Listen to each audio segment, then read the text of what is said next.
ძალადობა რა არის როზენბერგის განმარტების და დღეს როგორც მესმის ეს. მე მოგთხოვო რაღაცის გაკეთება ისე რომ არ შემოგიპატიჟო გადაწყვეტილების მიღებაში. ანუ ფაქტიურად შენს ნაცვლად მივიღო გადაწყვეტილება როგორ უნდა იცხოვრო შენ და ეს გადმოგცე როგორც მოთხოვნა. რატო ეძახის მეორე სახელი სიცოცხლის ენა?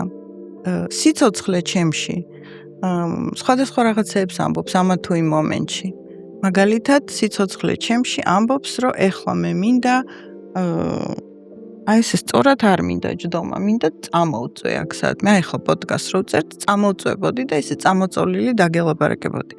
სიცოცხლე ჩემში ამბობს ამას, რომ აი კომფორტი მინდა, მოდუნება მინდა, წამოწოლა მინდა, აი ეს მინდა.